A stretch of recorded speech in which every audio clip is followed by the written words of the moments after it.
नमस्कार दोस्तों, आपके अपने YouTube channel Divya stock market में बहुत-बहुत दिल से स्वागत है। आज हम बात करेंगे अदानी पावर लिमिटेड और अदानी विल्मार लिमिटेड पर बात करेंगे।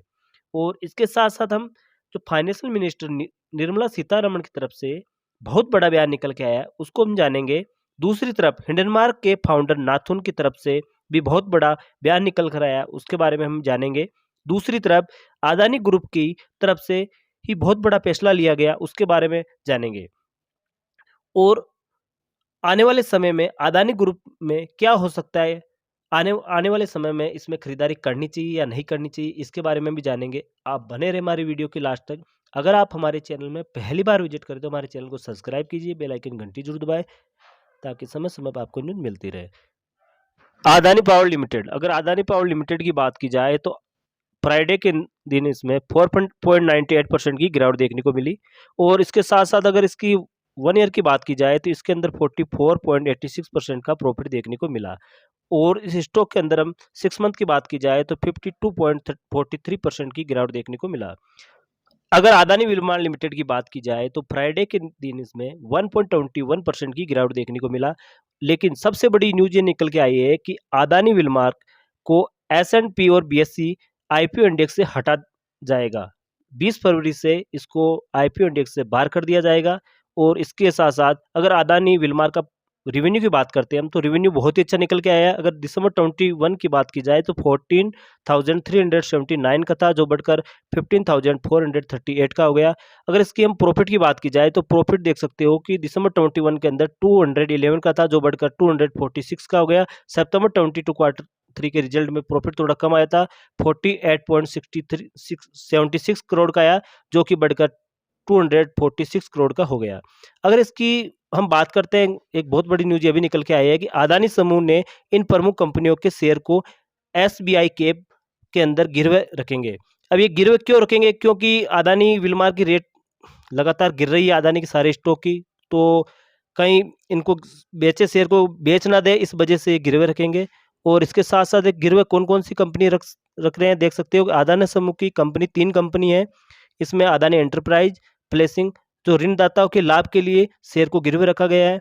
और इसके साथ-साथ आप देख सकते हो कि Adani port and Adani special economic zone, जो ग्रीन एनर्जी लिमिटेड ने कंपनी के नियमानुसार फाइलिंग के अनुसार एसबीआई कैप ट्रस्टी कंपनी के शेयर गिरवी रखे। Adani ports and special economic zone के नियमानुसार फाइलिंग के अनुसार अतिरिक्त 75 लाख, जो कि यानी 0.35% गिरवी रखेंगे।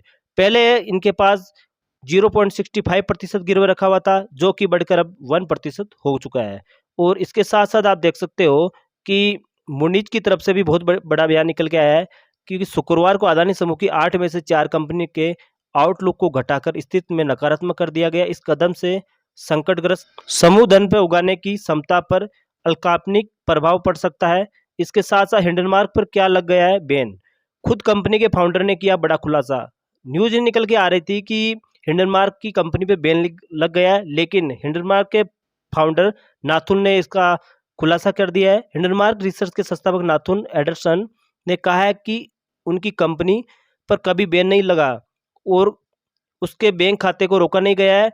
वो बिल्कुल सही तरीके से चल रहा है, कोई बैन नहीं है। इसके साथ हिंडनमार्क के जो एडरसन ने 2017 में स्थापित किया गया हिंडनबर्ग, उसमें से कई कंपनियों पर उन्होंने, जैसे अदानी पर पहले रिसर्च किया था, उसी तरह अमेरिका की भी एक कंपनी थी कांडी, और चीन की निकोला मोटर कंपनी, अमेरिका की क्लोवर हेल्थ, अमेरिका का टेक्स्ट ग्लास। तो इन सारी कंपनी पर उन्होंने पहले भी न्यूज़ दी और सारी कंपनी की बर्बाद हो गई। निर्मला सीतारमण ने अदानी पर बहुत बड़ा बयान दिया है। उन्होंने बोला कि सुप्रीम कोर्ट को कहूंगी, हिंडनमार्क रिसर्च में रिपोर्ट के बाद सुप्रीम कोर्ट के अदानी समूह को लेकर आई टिप्पणी। शनिवार को वित्त मंत्री निर्मला सीतारमण ने अपनी बात कही है। बजट के बाद आरबीआई के बोर्ड के साथ होने वाली परंपरागत बैठक के बाद मीडिया से बातचीत कर रही है। इसके साथ साथ निर्मला सीतारमण ने कहा है कि भारत में काम करने वाली रेगुलेटर संस्थापक कंपनी अनुभवी है। उन्होंने अपने क्षेत्र की पूरी समझ है, रेगुलेट पर इस मुद्दे पर काम कर रही है। हमेशा की तरह अपना एडी से चोटी का जोर लगाकर अपने ऊपर जो भी समस्या है उसका समाधान वो खुद कर लेंगे। उसके साथ साथ मुख्य न्यायाधीश डी.वाई. चंद्रचूड़ के अध्यक्ष वाली पीठ ने इस मामले में जहां भारतीय निवेशक की सुरक्षा के प्राथमिक देने के लेकर चिंता व्यक्त की है, साथ ही बाजार नियमानुसार सेबी और वित्त मंत्रालय से जवाब मांगा है। इस मामले में अगली सुनवाई अब सोमवार को होनी है। और इसके साथ-साथ इतना ही नहीं, सुप्रीम कोर्ट ने इस मामले की सावधानी को देखते हुए हिदायत दी है कि क्योंकि इसके लेकर सुप्रीम कोर्ट में ही की गई टिप्पणी बाजार को प्रभावित कर सकती है, साथ में एक जांच कमेटी का प्रस्ताव रखेगी। इसके साथ-साथ जस्टिस डी.वाई. चंद्रचूड़ा ने कहा है कि एक नीतिगत मामला है, हम इसमें जाना नहीं चाहते, ये सरकार अधिकारी के क्षेत्र का हिस्सा है।